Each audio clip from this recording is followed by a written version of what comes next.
Pandemi COVID-19 telah menuntut banyak perubahan dalam keseharian kita.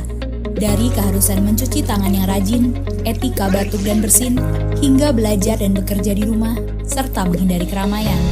Dengan banyaknya perubahan ini, ditambah ketidakpastian dan suasana yang mencekam, wajar untuk merasa resah, bingung, cemas, takut, bahkan marah.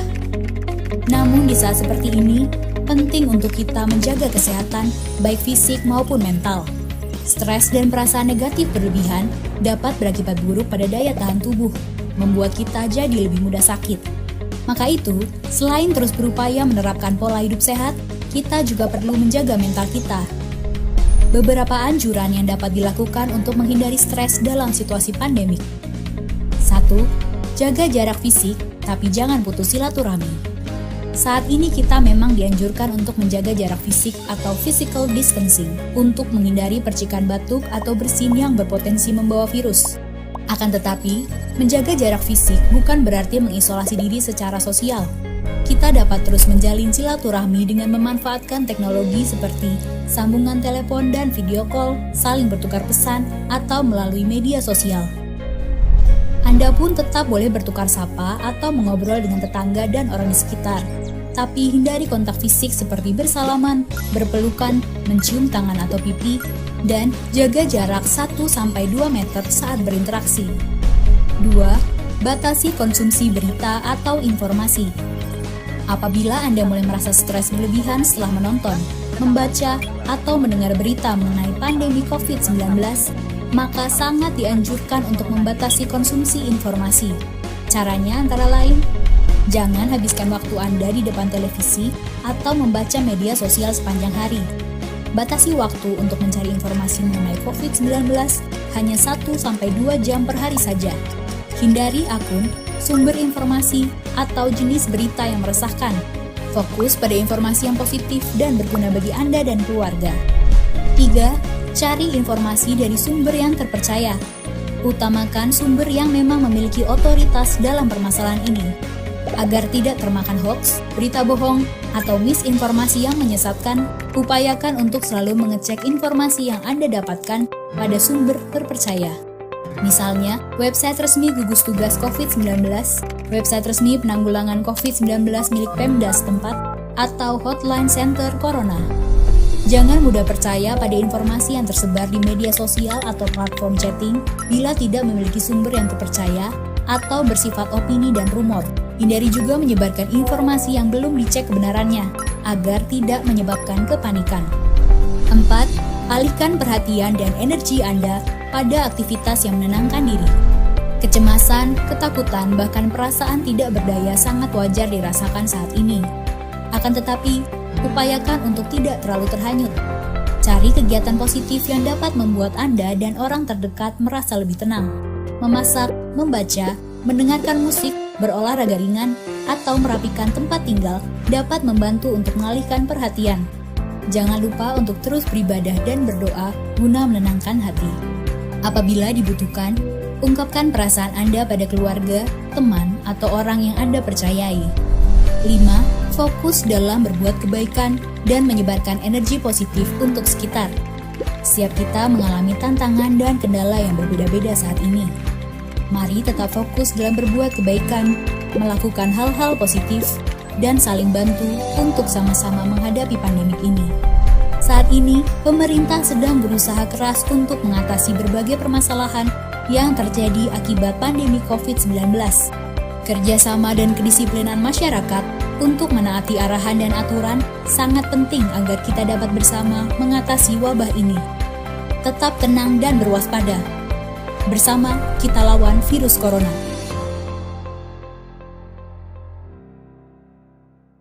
Quick Response Code atau QR Code dapat berfungsi untuk berbagi tautan dan alternatif pengiriman dana secara digital. Gereja Toraja Jemaat Tangerang memperkenalkan QR Code standar pembayaran nasional sebagai alternatif pemberian persembahan secara digital. Kode ini bisa berlaku untuk semua aplikasi dompet digital yang berlaku di Indonesia. Cara persembahan menggunakan QRIS Gereja Toraja Jemaat Tangerang sangat mudah. Jemaat dapat menggunakan QR Code yang dibagikan di dalam grup WhatsApp Jemaat Tangerang atau pada display tayangan video kebaktian online setiap minggunya. Jemaat dapat memindai atau scan kode QRIS yang tersedia dengan aplikasi dompet digital yang dimiliki. Isi jumlah persembahan yang ingin diberikan dan persembahannya akan langsung tersalurkan. Dengan cara ini, identitas pemberi persembahan akan tetap anonim seperti metode persembahan konvensional. Selamat mencoba pengalaman baru dalam memberikan persembahan bagi Tuhan. Tuhan Yesus memberkati kita semua.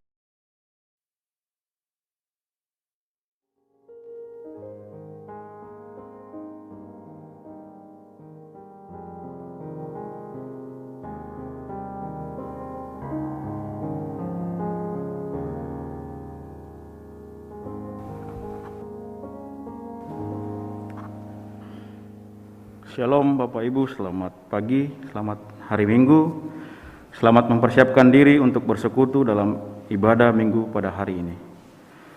Warta Gereja Toraja Jemaat Tangerang, Minggu 19 September 2021. Pelayan pada hari ini akan dilayani oleh Bapak Penatua Bandi Parapak, dibantu oleh majelis bertugas, tim musik, dan tim live streaming. Terima kasih atas pelayanannya, Tuhan memberkati pelayanannya. Yang kedua, persembahan. Selama ibadah dilaksanakan secara online, jemaat dapat memberikan persembahan syukur, PSB, dan persembahan lainnya melalui rekening Gereja Toraja Jemaat Tangerang dengan mengirimkan bukti transfer ke bendahara jemaat. Dan juga dapat memasukkan kolekte hari Minggu atau persembahan lainnya dengan cara scan barcode QRIS. Yang ketiga, program pembinaan GCA Kelas Bertumbuh dalam Kristus akan dimulai pada tanggal 26 September 2021 kepada peserta yang sebelumnya telah lulus kelas berakar agar mengkonfirmasikan keikutsertaannya kepada tim GCA atau pembimbing masing-masing. 4. Ucapan selamat ulang tahun. Majelis Gereja dan segenap jemaat mengucapkan selamat ulang tahun kepada anggota jemaat yang berulang tahun sepekan ke depan. Tuhan memberkati.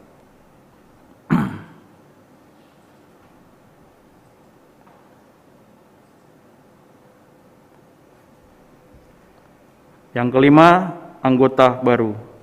Segenap anggota dan Majelis Gereja Toraja Jemaat Tangerang mengucapkan selamat bergabung dan selamat bersekutu di Gereja Toraja Jemaat Tangerang kepada keluarga Bapak Yosep Rombekila. Tuhan memberkati. Keenam, perjamuan kudus. Sakramen perjamuan kudus akan dilaksanakan pada hari Minggu 3 Oktober 2021 dalam ibadah hari Minggu. Kepada segenap anggota Sidi dan Baptis Dewasa Jemaat agar mempersiapkan diri mengambil bagian dalam akta kudus ini. Tuhan memberkati.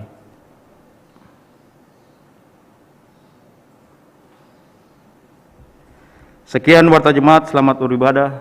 Tuhan memberkati.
Iman dan sepengharapan dalam Kristus. Kita mengucap syukur karena kasih dan karunia-Nya yang begitu nyata mengiringi perjalanan kehidupan kita. Sepekan yang telah kita lalui, kita telah dibimbing melalui sebuah tema, ucapan yang berhikmat. Adakah setiap ucapan kita telah mengandalkan hikmat Tuhan? Saat ini dan sepekan ke depan, kita kembali diajak untuk merenungkan hikmat Tuhan itu melalui sebuah tema, hikmat membawa damai. Jemaat berdiri, kita nyanyikan Terpujilah Allah.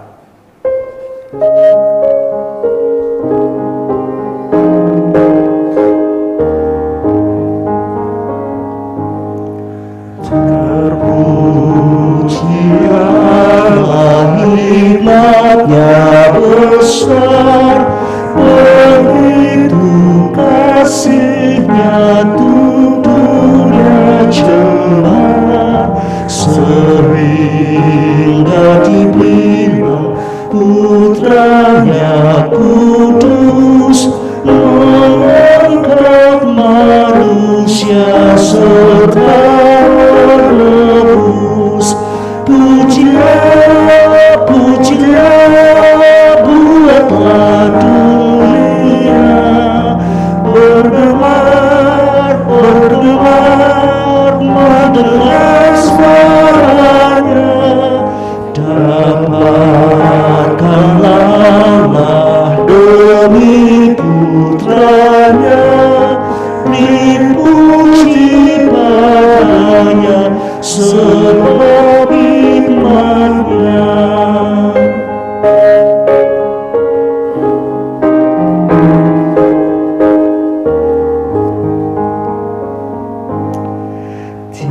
Tiada terukur besar hikmat-Nya, penuhlah hatiku sebab anaknya, dan amat lengkap hati kita senang melihat Sang Kristus di sorga celah.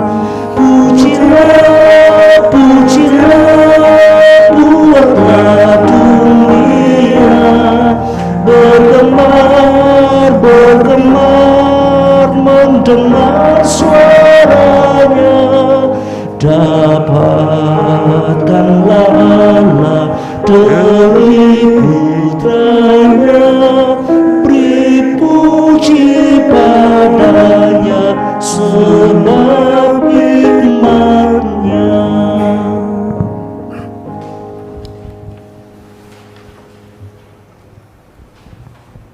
Pertolongan kita adalah dalam nama Tuhan yang menjadikan langit dan bumi.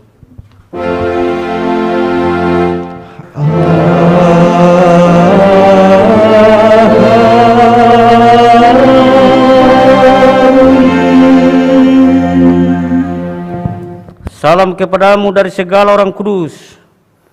Kasih karunia dari Tuhan Yesus Kristus menyertai kita dan menyertai saudara juga. Silakan duduk. Saatnya akan kita mengaku dosa kita dan mendengarkan berita anugerah.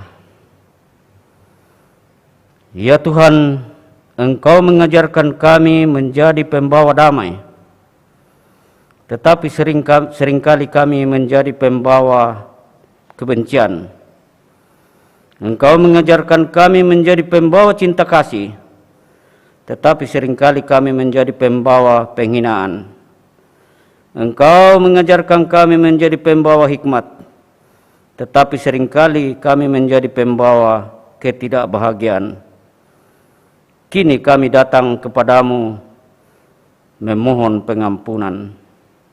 Ampunilah dan kasihanilah kami menurut rahmat-Mu yang besar. Amin. Kepada kamu sekalian yang tunduk dalam penyesalan, berita anugerah dari Allah diteguhkan kembali. Sesungguhnya Saya ulang, sungguh pun demikian. Kami memberitakan hikmat di kalangan mereka yang telah matang, yaitu hikmat yang bukan dunia ini, dan yang bukan dari penguasa-penguasa dunia ini, yaitu penguasa-penguasa yang akan ditiadakan. Tetapi yang kami beritakan ialah hikmat Allah yang tersembunyi dan rahasia, yang sebelum dunia dijadikan telah disediakan Allah bagi kemuliaan kita. 1 Korintus 2 ayat 6-7.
Dengarkanlah petunjuk hidup baru dari Tuhan. Siapakah di antara kamu yang bijak dan berbudi? Baiklah ia dengan cara hidup yang baik menyatakan perbuatannya oleh hikmat yang lahir dari kelemah lembutan. Yakobus 3 ayat 13. Kita bermazmur dari Mazmur 1 ayat 1-6 dengan berbalasan. Berbahagialah orang yang tidak berdiri di jalan orang berdosa, dan yang tidak duduk dalam kumpulan pencemooh, tetapi yang kesukaannya ialah Taurat Tuhan, dan yang merenungkan Taurat itu siang dan malam. Ia seperti pohon yang ditanam di tepi aliran air, yang menghasilkan buahnya pada musimnya, dan yang tidak layu daunnya. Apa saja yang diperbuatnya berhasil. Bukan demikian orang fasik. Mereka seperti sekam yang ditiupkan angin. Sebab itu orang fasik tidak akan tahan dalam penghakiman. Begitu pula orang berdosa dalam perkumpulan orang benar. Sebab Tuhan mengenal jalan orang benar, tetapi jalan orang fasik menuju kebinasaan.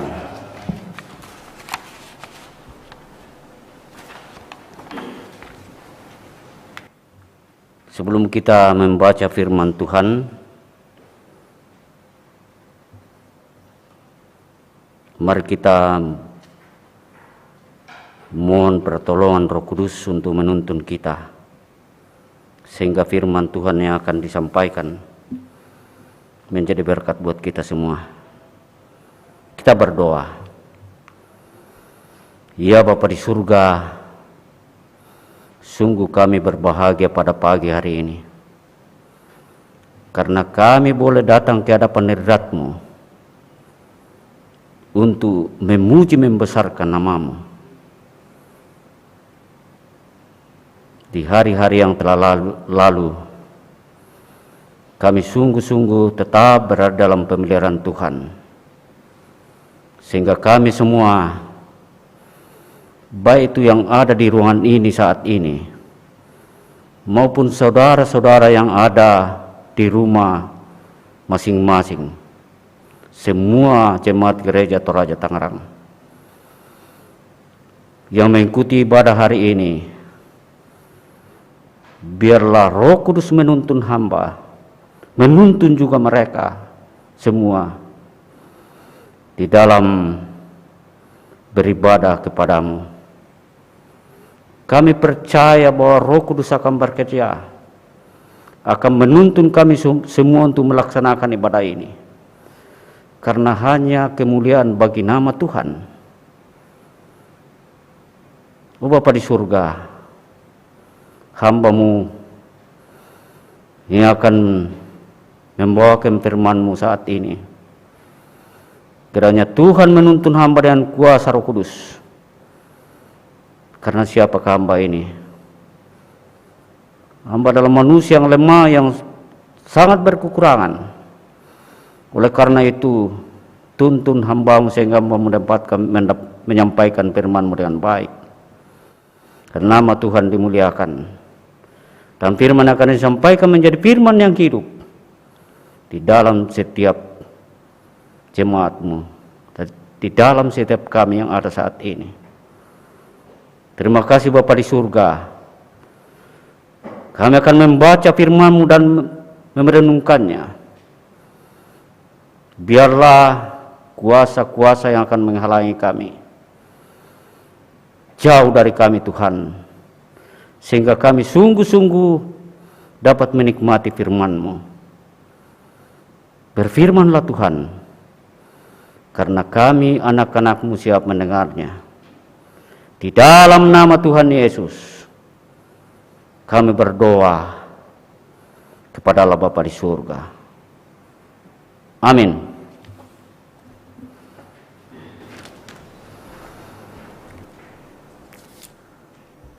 Amsal 31 ayat 10 sampai dengan 31. Amsal 31 ayat 10 sampai 31. Istri yang cakap, siapakah akan mendapatkannya? Ia lebih berharga daripada permata. Hati suaminya percaya kepadanya. Suaminya tidak akan kekurangan keuntungan. Ia berbuat baik kepada suaminya dan tidak berbuat jahat sepanjang umurnya. Ia mencari bulu domba dan rami, dan senang bekerja dengan tangannya. Ia serupa kapal-kapal saudagar, dari jauh ia mendatangkan makanannya. Ia bangun kalau masih malam, lalu menyediakan makanan untuk seisi rumahnya, dan membagi-bagikan tugas kepada pelayan-pelayannya perempuan. Ia membeli sebuah ladang yang diingininya, dan dari hasil tangannya kebun anggur ditanaminya. Ia mengikat pinggangnya dengan kekuatan, ia menguatkan lengannya. Ia tahu bahwa pendapatannya menguntungkan, pada malam hari pelitanya tidak padam. Tangannya ditaruhnya pada jentera, jari-jarinya memegang pemintal. Ia memberikan tangannya kepada yang tertindas, mengulurkan tangannya kepada yang miskin. Ia tidak takut kepada salju untuk seisi rumahnya, karena seluruh isi rumahnya berpakaian rangkap. Ia membuat bagi dirinya permadani, lenan halus dan kain ungu pakaiannya.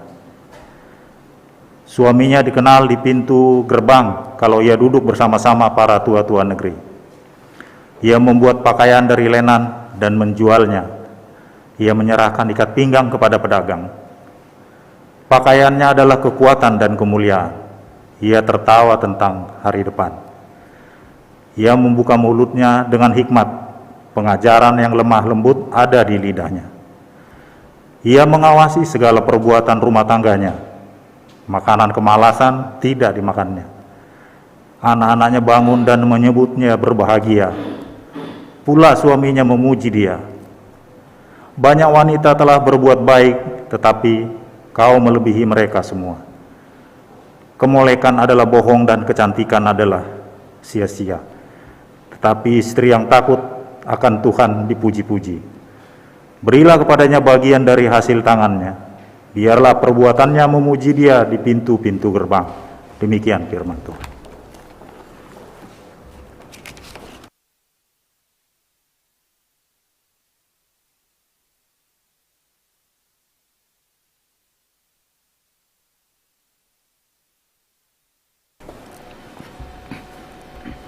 Pembacaan yang kedua terambil dari Yakobus 3 ayat 13 sampai 18. Yakobus 3 ayat 13 sampai 18. Di bawah judul Hikmat yang dari atas. Siapakah di antara kamu yang bijak dan berbudi? Baiklah ia dengan cara hidup yang baik menyatakan perbuatannya oleh hikmat yang lahir dari kelemah lembutan.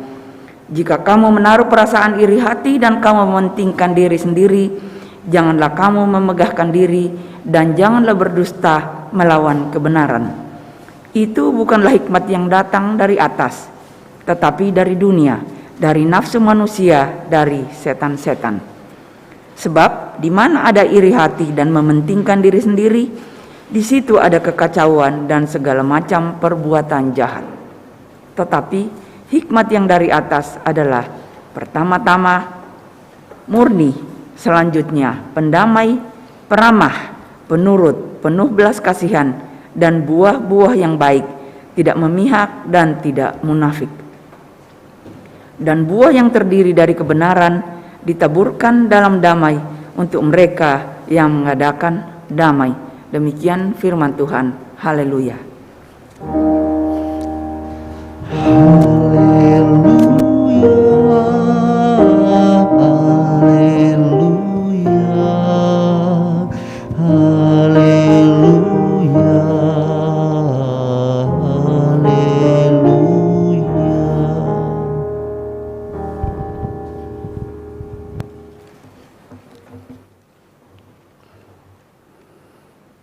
Pembacaan yang ketiga berasal dari Markus 9 ayat 30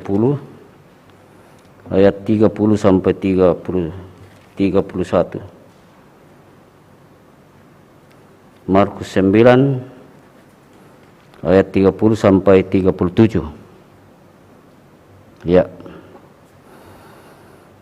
Pemberitahuan kedua tentang penderitaan Yesus. Yesus dan murid-muridnya berangkat dari situ dan melewati Galilea. Dan Yesus tidak mau hal itu diketahui orang.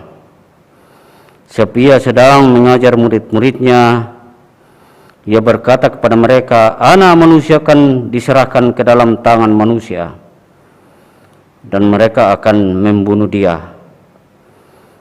Dan 3 hari sesudah ia dibunuh, ia akan bangkit. Mereka tidak mengerti perkataan itu, namun segan menanyakannya kepadanya. Kemudian tibalah Yesus dan murid-muridnya di Kapernaum. Ketika Yesus sudah di rumah, ia bertanya kepada murid-muridnya, apa yang kamu perbincangkan tadi di tengah jalan? Tetapi mereka diam. Sebab di tengah jalan tadi mereka mempertengkarkan siapa yang terbesar di antara mereka. Lalu Yesus duduk dan memanggil ke-12 murid itu, katanya kepada mereka, jika seseorang ingin menjadi yang terdahulu, hendaklah ia menjadi yang terakhir dari semuanya dan pelayan dari semuanya. Maka Yesus mengambil seorang anak kecil dan menempatkannya di tengah-tengah mereka. Kemudian ia memeluk anak itu dan berkata kepada mereka, barang siapa menyambut seorang anak seperti ini dalam namaku, ia menyambut aku. Dan barang siapa menyambut aku, bukan aku yang disambutnya, tetapi dia yang mengutus aku. Demikian jauh firman Tuhan. Siapa yang mendengarnya dan melakukannya, menjadi berkat buat mereka.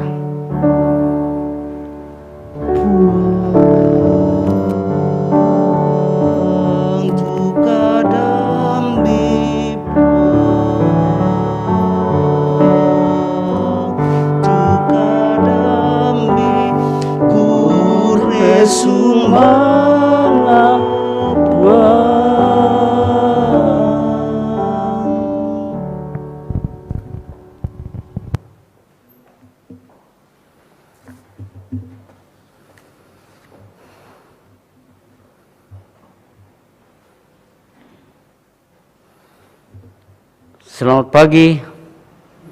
Apa kabar semua?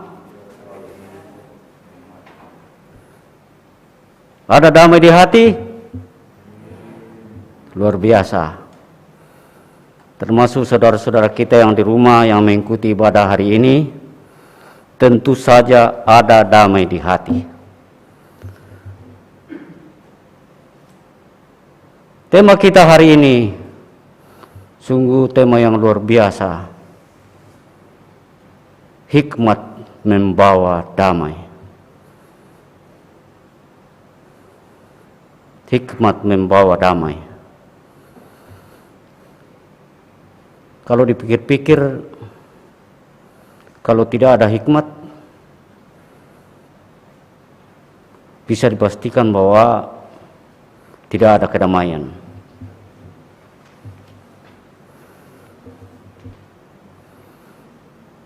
Pesan ini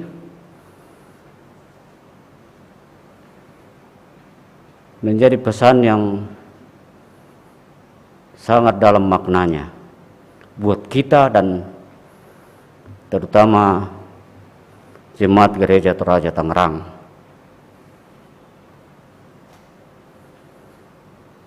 Berbicara tentang hikmat, tentu saja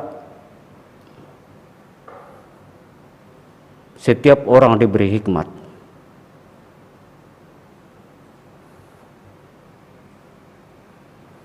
Sejak manusia diciptakan serupa dan segambar dengan Allah, maka dia sudah memperoleh hikmat. Tetapi akibat dosa, maka hikmat bisa berubah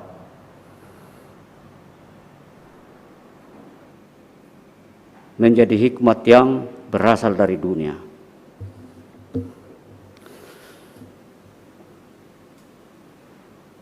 Secara sederhana kita bisa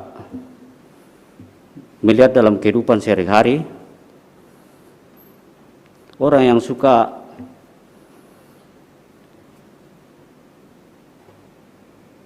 mendamaikan orang, kalau ada orang bertengkar,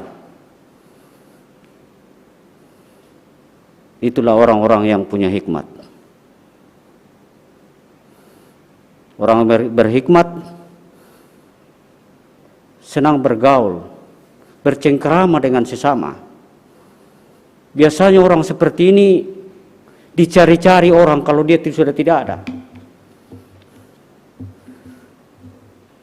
Biasa anak kuat tahu, selama dia tidak ada, maka rorongki. Sebab dia selalu membawa suasana yang damai. Inilah orang yang berhikmat.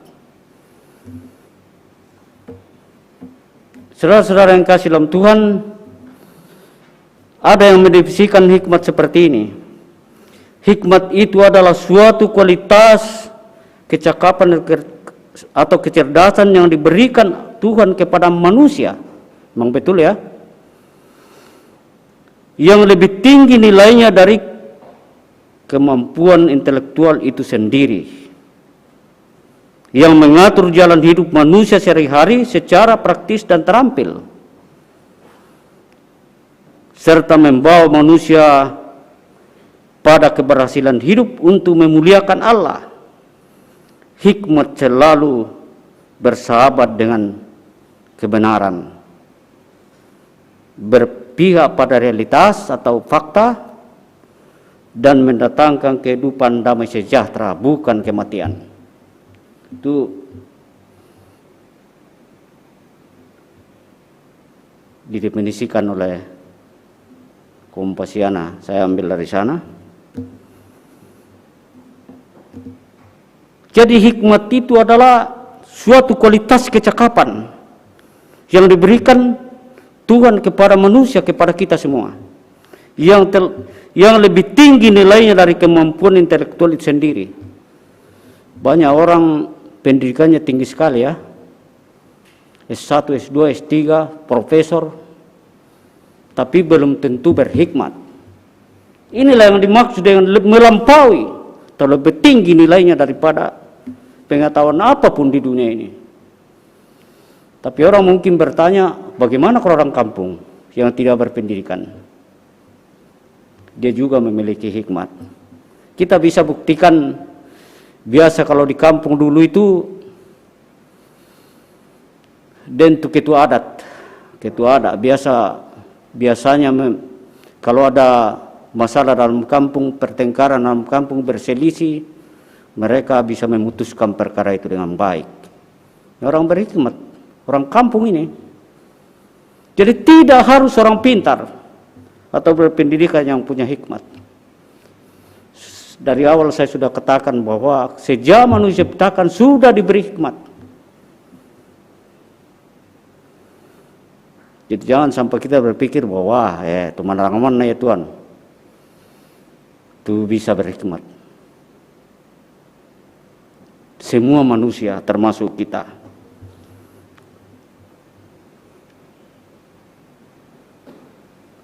Kitab Amsal mengajar kita bagaimana hidup dengan berhikmat, yaitu memiliki keahlian untuk menjalankan hidup dengan baik. Hal yang sangat mendasar dalam menjalankan kehidupan dengan baik adalah membangun keluarga yang sehat. Jadi kita mulai dari keluarga. Sebenarnya hikmat itu digunakan dalam setiap tingkatan kehidupan. Rumah tangga, maksudnya kepemimpinan rumah tangga, RT, RW, camat, kelurahan, camat, sampai tingkat pemerintahan yang paling tinggi, presiden.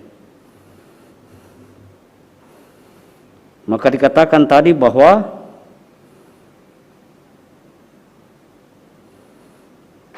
hikmat mengatur jalan hidup manusia sehari-hari secara praktis dan terampil. Jadi bagaimana kita mengelola kehidupan ini dengan praktis dan terampil.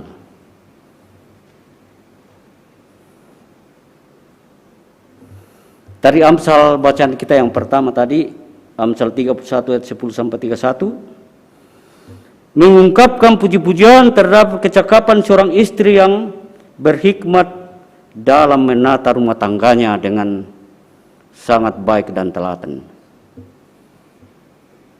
Jadi ternyata istri,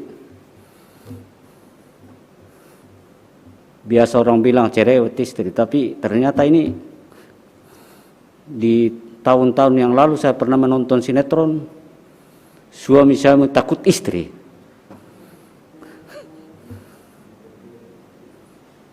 Kalau kita lihat itu betul-betul, kalau tidak persetujuan istri, suami ketakutan. Makanya diberi judul suami takut istri. Tetapi berbeda dengan Amsal ini. Apa yang diungkapkan dalam Amsal ini adalah istri yang sangat telaten dalam mengurus rumah tangganya. Sehingga diungkapkan bahwa istri seperti ini lebih berharga daripada permata. Wah, luar biasa, lebih berharga daripada permata. Permata apa kira-kira yang paling mahal sekarang? Orang bilang emas, berlian barangkali. Tapi istri lebih berharga dari berlian. Tapi biasanya istri suka mencari berlian itu, lalu paksakan suaminya untuk beli. itu bukan menggambarkan istri yang baik ya, memaksakan suaminya untuk membeli berlian karena si tiro-tiro.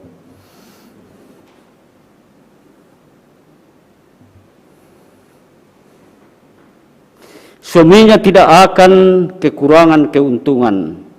Ia berbuat baik kepada suaminya dan tidak berbuat jahat sepanjang umurnya. Luar biasa juga ini, artinya dia pelihara betul suaminya. Bagaimana supaya tidak pergi macam-macam, supaya tidak berbohong kepadanya. Sehingga ada istilah begini, di balik kesuksesan para suami, pasti ada wanita di belakangnya, yaitu istrinya, sehingga menjadi permata dan kebanggaan bagi sang suami. Ia bangun kalau masih tetap malam, lalu menyediakan makanan untuk seisi rumahnya dan membagi-bagikan tugas kepada pelayan-pelayannya perempuan. Ada di ayat 15. Kecakapan istri seperti ini, kuncinya apa? Kalau istri seperti ini, takut akan Tuhan. Ayat 30b. Kuncinya takut akan Tuhan.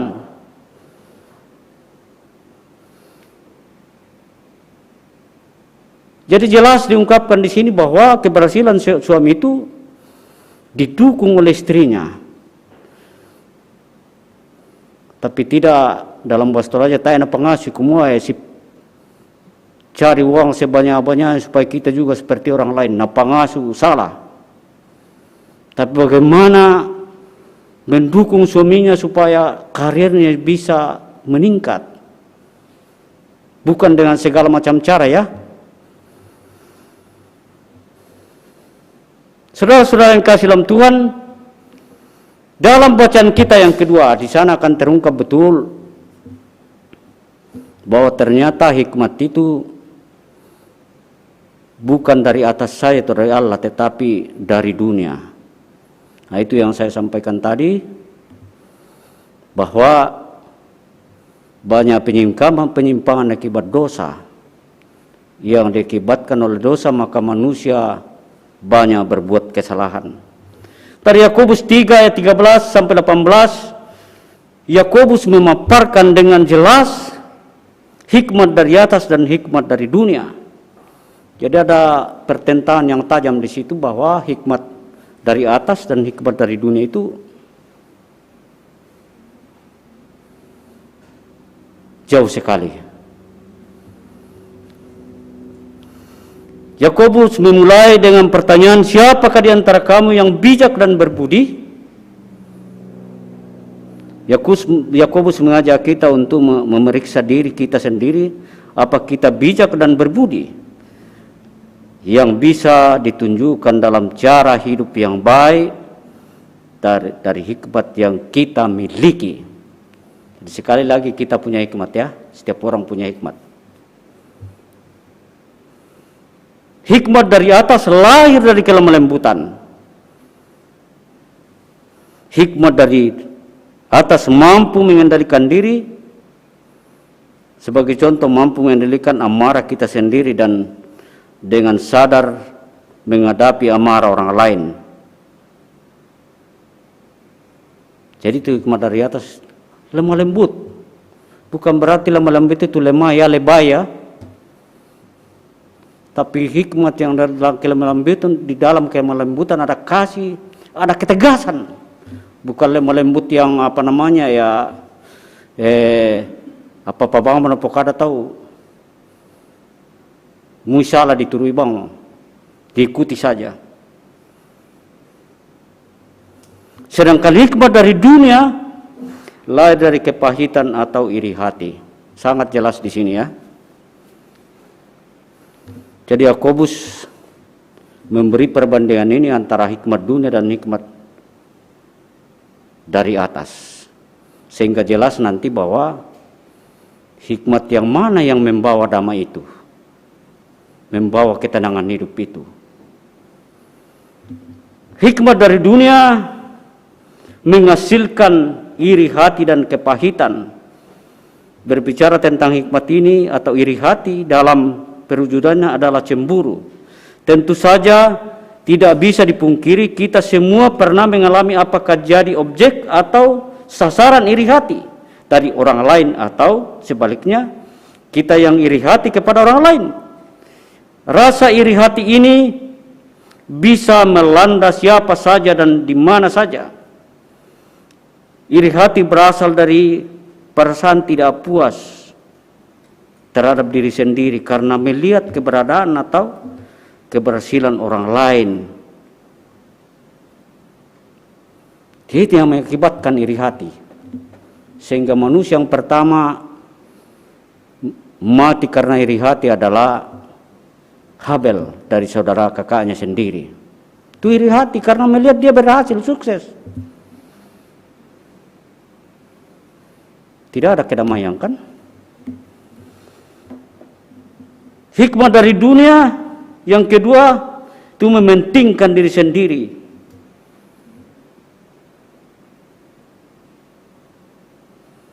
Ini adalah sikap masa bodoh terhadap orang lain yang penting dirinya sendiri enak dan benar.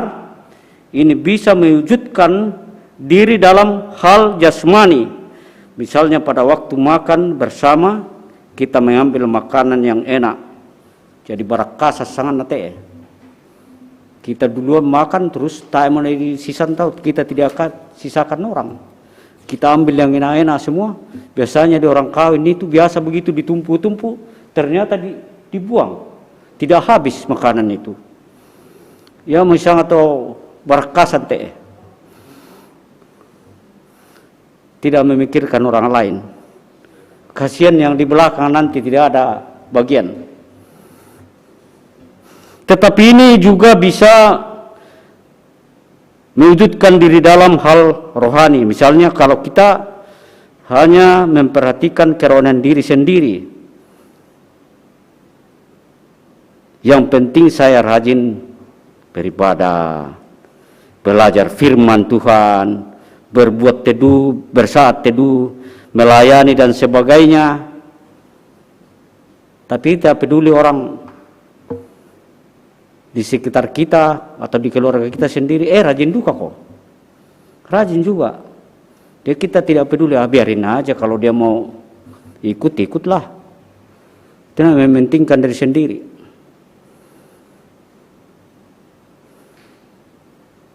Sehingga dari bacaan kita yang ketiga, Markus 9:30-31, orang yang mementingkan diri sendiri, murid-murid Yesus lebih fokus pada kepentingan diri. Mereka terbelenggu pada konsep bahwa Yesus adalah Mesias untuk bangsa Israel yang membebaskan mereka dari jajahan Romawi saat itu. Jadi mereka berpikir bahwa dia tidak pikir bahwa Yesus ini adalah Tuhan. Tapi dia berpikir, wah kalau Yesus jadi raja nanti kita jadi pejabat segala macam. Sudah berpikir politik dan ekonomi. Sehingga mereka berebutan. Kira-kira mindan tatelana pilih, pong Yesus sudah aku menjadi menteri Lalu apa kata Tuhan Yesus di situ? Mereka memanggil murid-muridnya. Lalu mengambil seorang anak, taruh di tengah-tengah. Jadi sebenarnya dia pertunjukkan di situ bahwa kamu itu lebih kecil daripada anak-anak ini.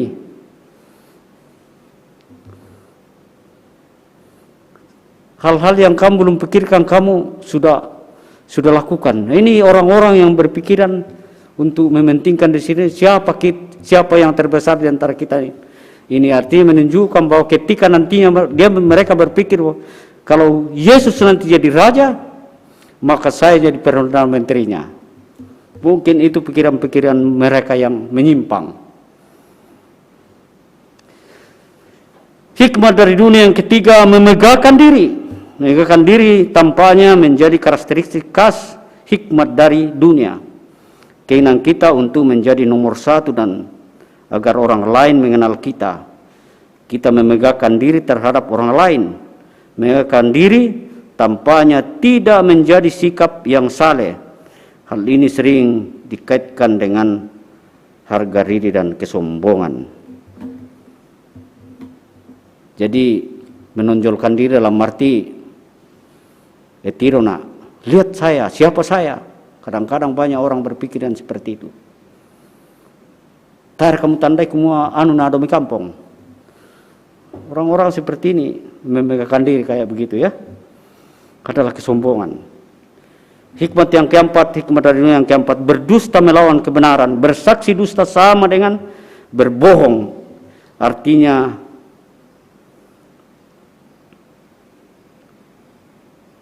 menyampaikan hal yang menyimpang atau berbohong.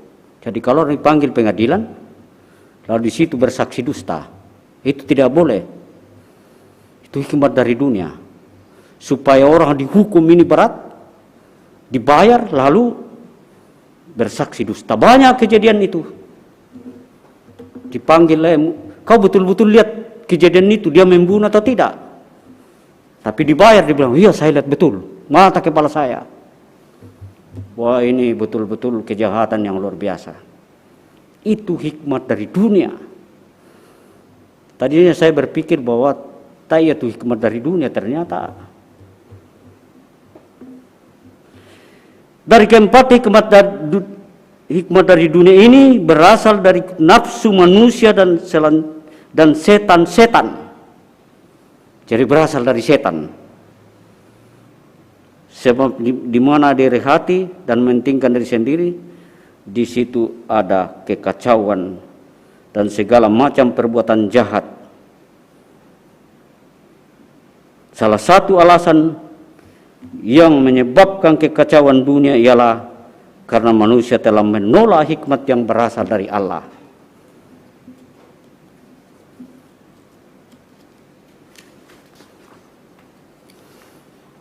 Lalu bagaimana dengan hikmat dari atas yang sesungguhnya? Jadi sudah jelas tadi bahwa ada hikmat dari dunia. Yakobus menggambarkan 7 kata atau frase hikmat dari atas, yakni murni, melambangkan hikmat sebagai tidak bernoda, tanpa celah, tidak bernoda, sebagaimana Kristus adalah suci. Berbicara tentang murni, kalau bahan kimia itu tidak pernah ada 100%. Paling dia 99,999%. Pasti ada 0,0,1-nya. Tidak ada yang murni betul. Tapi hikmat dari atas dalam diri Yesus Kristus tentunya itu adalah murni, suci. Kedua, pendamai menggambarkan sikap dari seorang yang bijak, orang percaya yang melatih karunia hikmat dari atas, memiliki sifat pengendalian diri yang mengekspresikan kedamaian. Ini menunjukkan pada orang yang tidak suka mencari gara-gara permusuhan, tidak senang kejahatan tidak membalas kejahatan dengan kejahatan, tidak mengadu domba tetapi sebaliknya sedang mendamaikan. Jadi orang-orang yang tidak suka seperti itu, pertengkaran dan mencari permusuhan. Banyak kejadian sekarang ini orang suka, kalau saya lihat di YouTuber itu bertengkar antara debater sana, debater sini, keyakinan sana, keyakinan sini. Oh, kamu punya itu seperti ini, kamu punya ini palsu. Injil ini dituduh palsu, Alkitab. Ini orang-orang yang mencari gara-gara ini. Bukan buat kita ya, kalau orang Kristen tuh ya Tuhan yang akan berperkara dengan mereka. Banyak tokoh dunia yang menjadi pendamai, berusaha untuk mendamaikan dunia. Ada Presiden Lincoln dulu, tapi dia berakhir dengan pembunuhan. Orang tidak suka. Nelson Mandela dipenjara 27 tahun karena penjajahan apartheid di Afrika Selatan, memperjuangkan kesetaraan orang hitam dan kulit putih. Martin Luther King di Amerika, seorang pendeta baptis, juga seperti itu, dibunuh karena orang kulit putih tidak suka.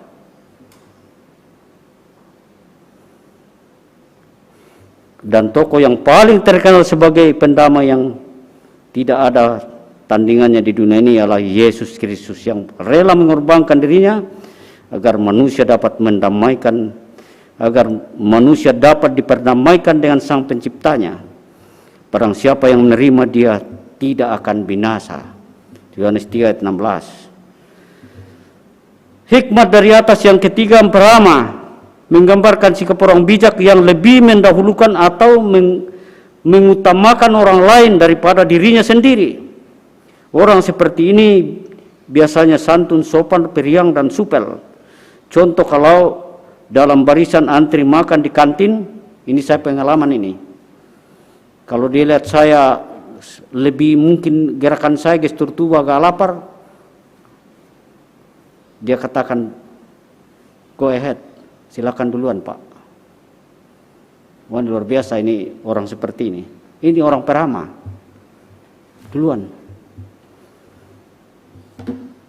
Penurut adalah sikap orang bijak yang terbuka terhadap saran, selalu bersedia mendengarkan pendapat orang lain dan rela menerima teguran dan koreksi. Contoh, kalau dokter bilang kamu jangan makan jeroan supaya asam uratmu tidak naik, ya kita ikut itu, penurut itu. Jangan malah makin garang kingkan de makan jeroan lemunun tedong segala macam, koso tedong, malah makin wah lahap sekali makan, ya naik, tidak penurut itu namanya.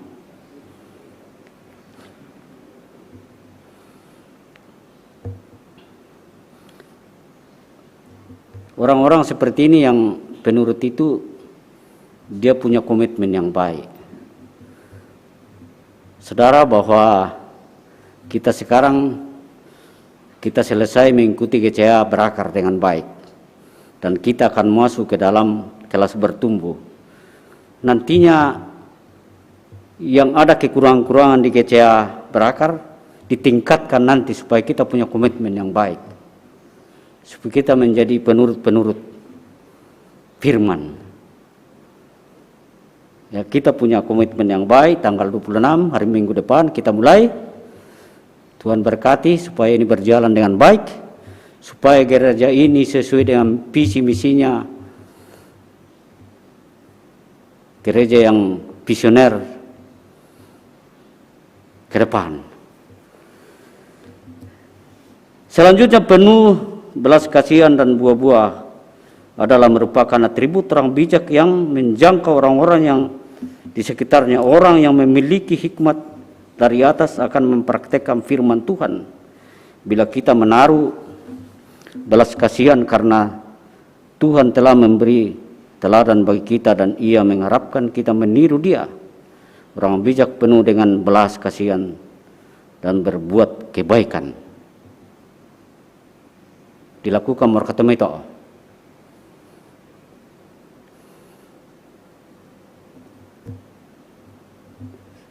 Tidak memihak, sikap seperti ini berhubungan dengan penilaian yang bijaksana dari seorang yang bijak. Orang yang bijak dalam menangani perselisihan sebagai penengah tidak akan memihak. Dia mendengarkan dengan seksama dan objektif argumen yang diajukan kepadanya dan kemudian memberikan penilaian yang tidak memihak dan tulus. Orang bijak mampu menghindari keterlibatan secara pribadi dan menahan diri untuk tidak menunjukkan sikap mendukung, tetapi bertindak secara jujur dan benar. Apakah hakim-hakim kita sekarang di pengadilan-pengadilan itu bisa begini? Kalau dia berhikmat dari atas tentu bisa. Tetapi kalau tidak, ya hikmat dari dunia tadi, iri hati. Apalagi kita sarani mereka kok. Kita tidak tahu ya.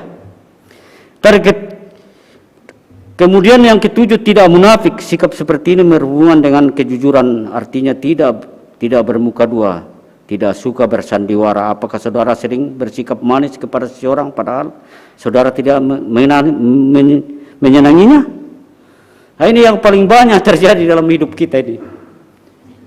munafik. Biasanya dikaodik kak. Masih dia. Padahal tak bantui.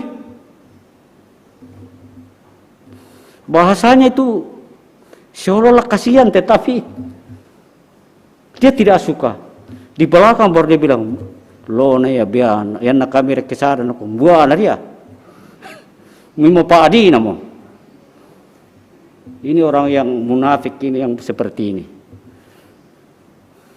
Maka punya lapan kita nak tolong nih.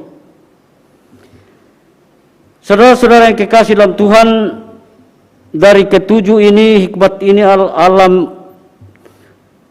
menghasilkan berkat. Orang Kristen yang mentaati hikmat Allah akan menabur kebenaran dan damai, bukan dosa atau perang. Banyak sekali peristiwa yang terjadi saat ini yang bukan membawa damai. Peristiwa di Papua baru-baru ini luar biasa, pembunuhan di sana, pembakaran. Tapi lebih celaka kalau dia mengaku orang Kristen lalu melakukan itu. Dia tidak suka.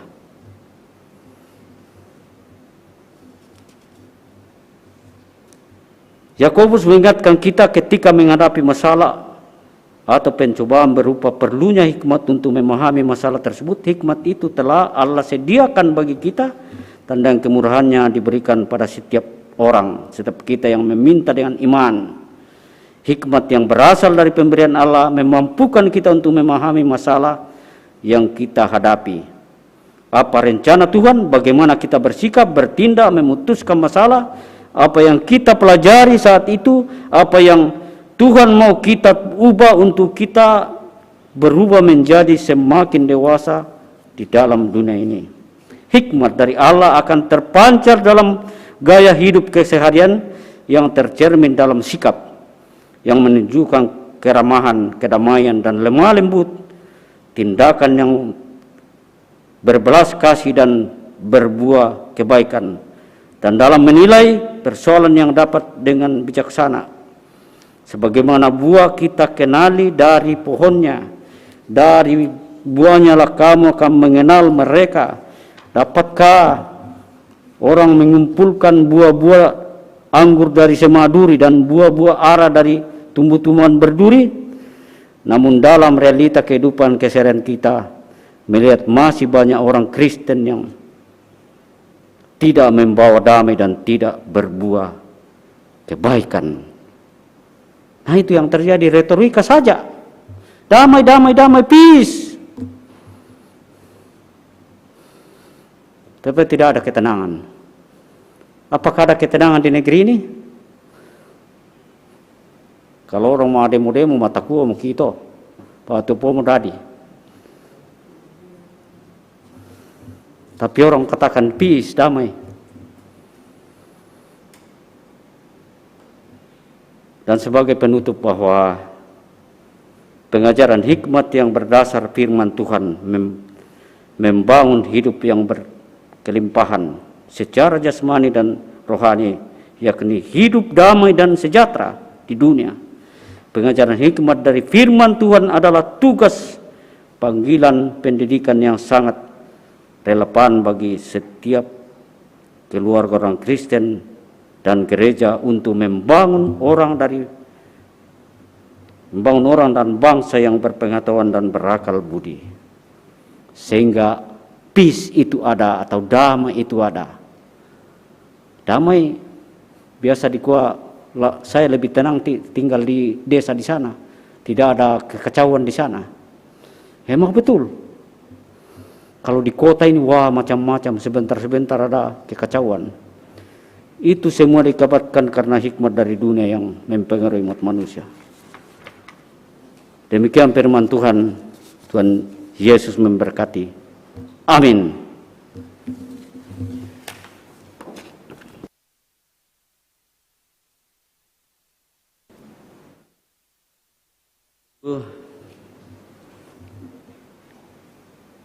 Terima kasih Tuhan atas hikmat yang Tuhan telah karuniakan kepada kami semua. sehingga kami sungguh-sungguh berakal budi dan selalu membawa damai. Kami adalah anak-anak pilihan Tuhan. Hindarkan kami dari segala macam kesombongan. Berikan kami hati yang lembut, sehingga kami dimanapun kami berada dan siapapun kami selalu membawa ketenangan bagi orang lain. Amin.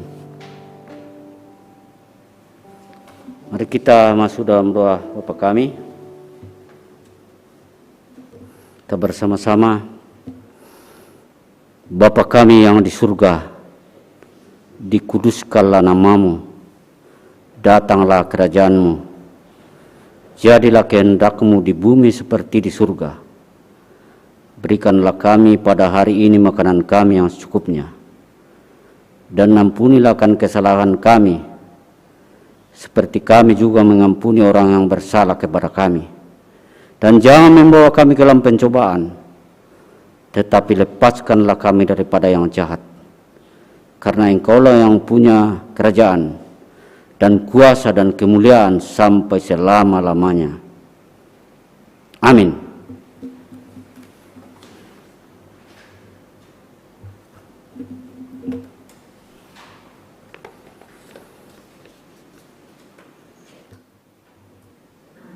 Kita masuk dalam pengakuan iman, silakan berdiri. Mengucapkan pengakuan iman Gereja Toraja, oleh anugerah Allah dan oleh kuasa Roh Kudus, Gereja Toraja mengaku bahwa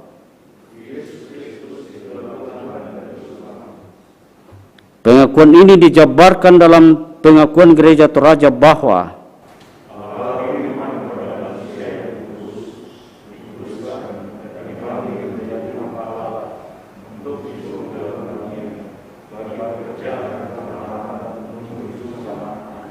amin.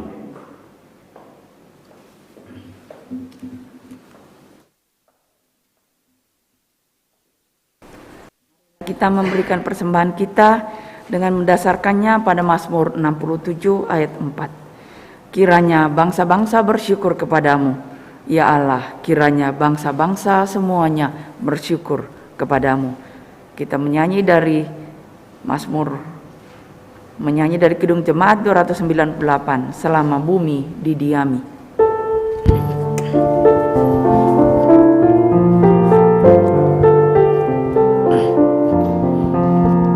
Selama bumi didiami, berbunga terus berbuah baik.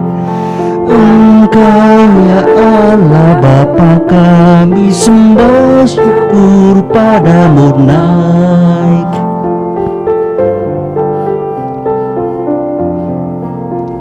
Selama orang berbahasa dan bangsa-bangsa bertemu, sabda kasih-Mu berkuasa dan nama Yesus disebut.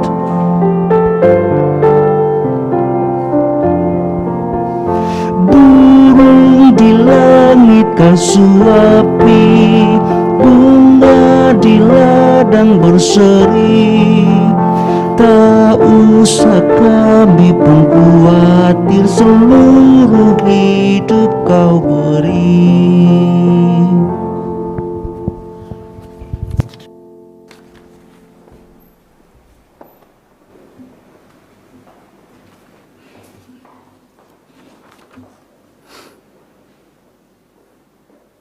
Ada perjamuan kudus yang akan dilaksanakan tanggal 3 Oktober nanti, itu perjamuan kudus sedunia. Dan hari ini saya akan bacakan untuk memasuki perjamuan kudus ini supaya kita mempersiapkan diri.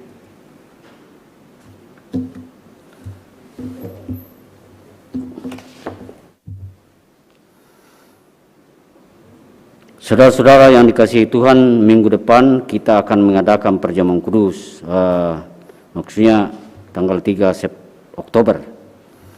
Tuhan Yesus menitahkan murid-muridnya untuk tetap memperingati pengorbanannya sampai ia datang kembali dalam kemuliaan kerajaannya. Dalam Lukas 22 ayat 14 sampai 20. Berdasarkan titah itu jugalah Rasul Paulus menjelaskan kepada jemaat yang ada di Korintus demikian. Sebab apa yang telah aku teruskan kepadamu telah aku terima dari Tuhan, yaitu bahwa Tuhan Yesus pada malam waktu ia diserahkan, mengambil roti dan sesudah itu ia mengucap syukur atasnya. Ia memecah-mecahkannya dan berkata, "Inilah tubuhku yang diserahkan bagi kamu. Perbuatlah ini menjadi peringatan akan aku." Demikian juga ia mengambil cawan sesudah makan, lalu berkata, "Cawan ini adalah perjanjian baru yang dimeteraikan oleh darahku. Perbuatlah ini setiap kali meminumnya menjadi peringatan akan aku." Titah Tuhan Yesus itu yang telah dijelaskan oleh para rasul Paulus kepada jemaat di Korintus ditujukan kepada semua orang yang percaya di segala tempat dan waktu. Untuk itu kita juga dipanggil untuk melaksanakan perjamuan kudus, untuk turut mengambil bagian di dalam perjamuan kudus. Hendaklah kita masing-masing mempersiapkan bersikap demikian. Pertama, menyadari dan mengaku dengan sungguh-sungguh dosa kita di hadapan Allah, lalu menyerahkan diri kepadanya dan mengharapkan pelepasan di dalam Tuhan Yesus Kristus. Kedua, meyakini dan percaya dengan sungguh bahwa Allah telah mengampuni dosa kita melalui sengsara dan kematian Tuhan Yesus. Ketiga, bersedia meninggalkan kepercayaan yang sia-sia dan segala perilaku yang melawan kehendak Allah, lalu dengan sungguh mempersembahkan diri sebagai persembahan yang hidup, yang kudus dan yang berkenan kepada Allah. Sebaliknya, saudara-saudara yang tidak mau berbuat demikian, kehadirannya mengambil bagian pada meja perjamuan kudus, perjamuan Tuhan hanyalah merupakan perbuatan yang sia-sia. Firman Tuhan mengatakan, "Jadi barang siapa dengan cara yang tidak layak makan roti atau minum cawan Tuhan, ia berdosa terhadap tubuh dan darah Tuhan. Karena itu hendaklah tiap-tiap orang menguji dirinya sendiri, dan baru sesudah itu ia makan roti dan minum anggur dari cawan itu. Karena barang siapa makan dan minum tanpa mengakui tubuh Tuhan, ia mendatangkan hukum atas dirinya sendiri." 1 Korintus 11 ayat 27-29. Demikian penyampaian pelayanan perjamuan kudus. Kita akan masuk dalam doa syafaat. Tentu banyak yang akan kita doakan di sini. Sudah ada tertulis. Mari kita tunduk kepala, kita berdoa. Sungguh kami berbahagia saat ini Tuhan. Kami telah mendengarkan firman-Mu. Biarlah firman ini menjadi firman yang hidup. Firman yang akan menuntun kami ke arah kebaikan dalam menjalani kehidupan sehari-hari kami. Biarlah hikmat yang Tuhan telah berikan kepada kami dapat kami kelola dengan baik dalam menata kehidupan, sehingga kami adalah orang-orang yang selalu membawa damai.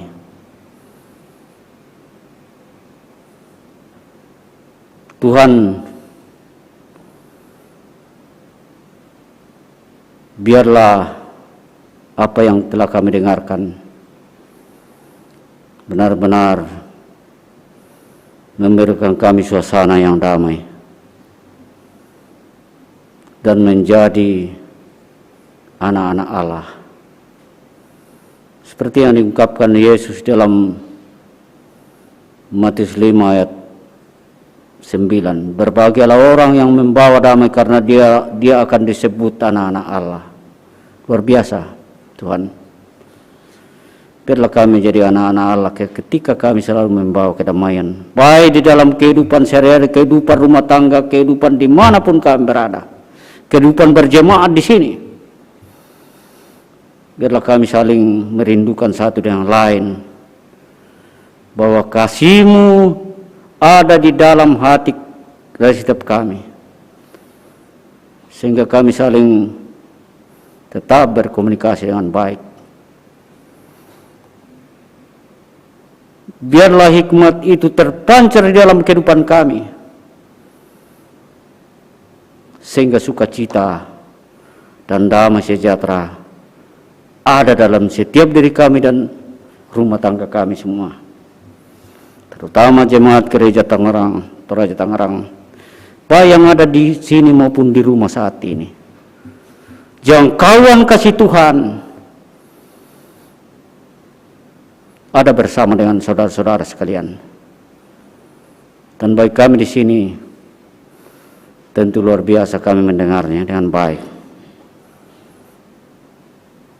Jangkauan kasih Tuhan akan selalu membawa sukacita di dalam kehidupan kami, keramahan, kepedulian terhadap orang lain. Itulah hikmat yang sungguh yang kami pelajari hari ini. Terima kasih Bapa di surga, terima kasih. Saat kita berdoa buat kehidupan keluarga Jemaat Toraja Tangerang dalam keseharian kami semua, kiranya Tuhan menyertai kami dan memberkati kami. Jemaat yang sedang bergumul karena sakit, karena berduka, kasih Tuhan akan menjamah mereka, menghibur mereka yang dalam kedukaan.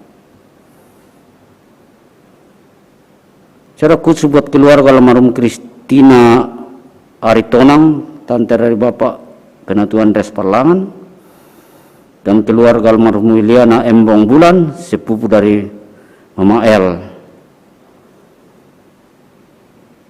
Tuhan akan selalu menghibur dan memberkati, menguatkan mereka dalam kedukaan ini, sehingga mereka selalu terhibur bahwa Tuhan tidak pernah meninggalkan mereka.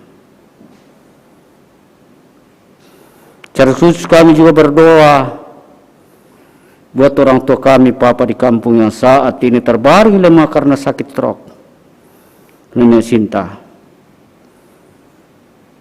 Kami berdoa tangan Tuhan selalu menjamah, menyertai orang tua kami, sehingga jika Tuhan berkenan boleh pulih dari kesehatannya. Kasihani anak cucu, istri, untuk tetap merawat dan berdoa buat orang tua kami ini. Nama-Mu kami muliakan setiap saat Tuhan. Kami berdoa buat pelayanan ibadah dan ibadah online Gereja Toraja Tangerang, pelayanan majelis jemaat, pelayanan diakoni jemaat, GCA kelas bertumbuh akan dimulai tanggal 26 September. Dan panitia pembangunan Toraja Tangerang. Kiranya Tuhan memberkati semua, sehingga dapat berlangsung dengan baik. Kami berdoa buat seluruh jemaat Gereja Toraja dimanapun berada, baik itu tingkat di lingkup kelas, lingkup sinode, dan PGI. Kiranya Tuhan memberikan hikmat kepada mereka untuk menjalankan tugas sesuai yang ditetapkan oleh firman Tuhan. Kami berdoa buat bangsa negara kami yang saat ini sedang gencar-gencarnya mengatasi COVID-19. Karena Tuhan memberkati orang-orang yang berada di depan untuk mengatasi hal ini. Para medis, kuatkan mereka Tuhan, hiburkan mereka sehingga mereka tetap bersemangat untuk mengatasi wabah ini, yang kami tidak tahu kapan berakhir. Kami berdoa buat proses vaksinasi yang sedang berlangsung, kiranya berjalan dengan baik dan semua rakyat boleh divaksinasi secara keseluruhan. Tuhan campur tangan sehingga semuanya berjalan sesuai dengan rencana pemerintah dan juga rencana perintah untuk membuka tatap muka sekolah, karena Tuhan dari hari ke hari wabah COVID ini semakin menurun, sehingga pertemuan tatap muka buat anak-anak didik boleh terjadi dengan baik. Dan secara khusus juga tatap muka kami di sini sebagai anak-anak Tuhan boleh bertemu muka satu dengan lain, sehingga kami lepas rindu dalam kasih Tuhan. Kami berdoa buat bangsa dan negara kami saat ini, Tuhan. Segala macam persoalan yang terjadi di negeri ini, Tuhan campur tangan sehingga persoalan itu dapat diatasi dengan sebaik-baiknya. Hikmat Tuhanlah yang akan terjadi buat pemimpin kami, presiden kami, para pembantu-pembantunya dari tingkat desa sampai ke pusat, sehingga negeri ini tetap menjadi negeri yang penuh kedamaian. Terima kasih Bapa di surga. Sungguh banyak yang kami ingin sampaikan kepadamu. Kami punya keterbatasan Tuhan. Tapi kami percaya bahwa semua doa-doa yang telah kami sampaikan saat ini, kami yakin Tuhan mendengar dan memberikan respon yang sangat baik. Terima kasih Bapa di surga. Inilah kami yang berdoa, inilah kami yang bersyukur. Di dalam nama Tuhan Yesus, terpujilah namamu. Haleluya. Amin.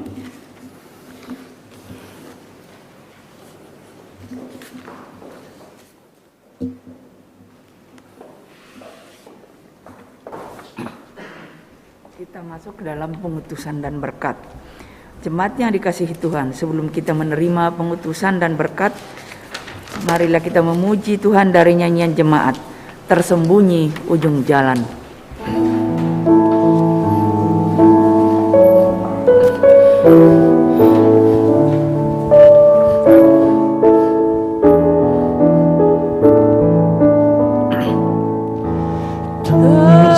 Tersembunyi ujung jalan, hampir atau masih jauh, ku dibimbing tangan Tuhan ke negeri yang tak ku tahu. Bapa ajar aku ikut, apa juga maksudmu, tak bersangsi atau takut, beriman tetap teguh.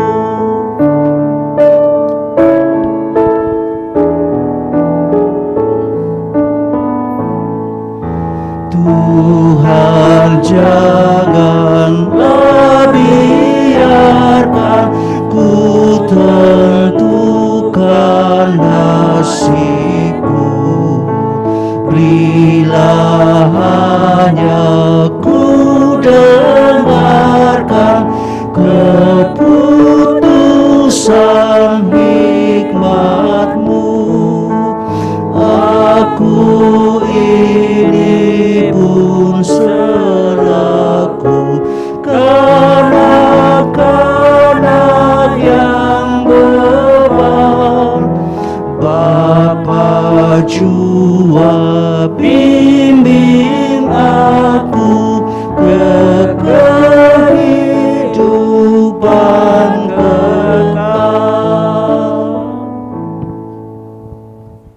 Pergilah dalam damai sejahtera Tuhan.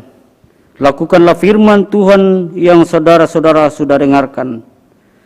Berpeganglah pada hikmat Tuhan, maka kamu akan menemukan kebahagiaan. Arahkanlah hatimu kepada sumber hikmat, dan terimalah berkat-Nya. Kiranya Allah mengasihani kita dan memberkati kita. Kiranya Ia menyinari kita dengan wajah-Nya. Amin,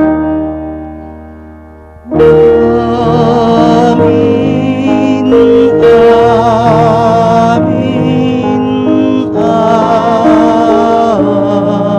amin. Jemaat yang kekasih, marilah kita mengakhiri ibadah kita dengan nyanyian syukur, Aku Dapat di Hatiku.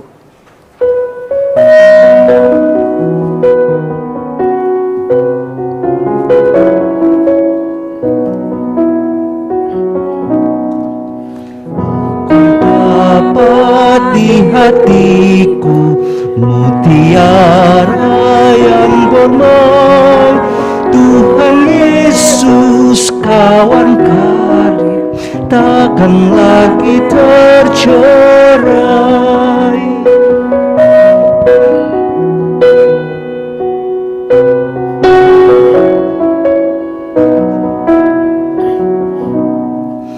Aku dapat di mataku pemandangan mulia, bumi baru yang membawa damai dan bahagia. Demikianlah ibadah pada hari Minggu pada hari ini. Majelis Gereja Toraja Jemaat Tangerang mengucapkan selamat hari Minggu, salam sehat. Tuhan memberkati kita sekalian.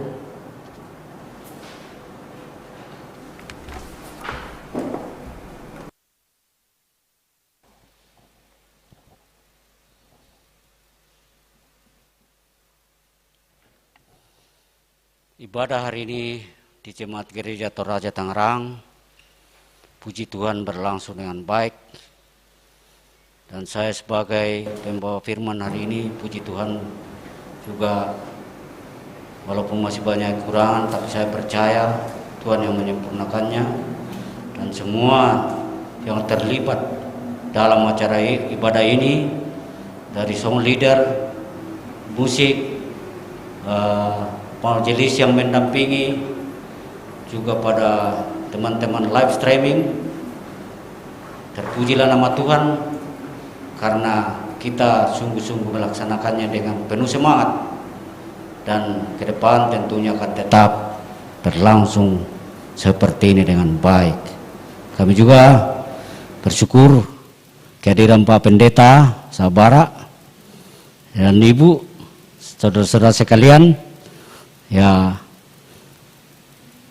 kita boleh bersyukur bahwa kita bersama-sama dalam melakukan ibadah ini dengan baik. Terima kasih, Tuhan Yesus memberkati kita.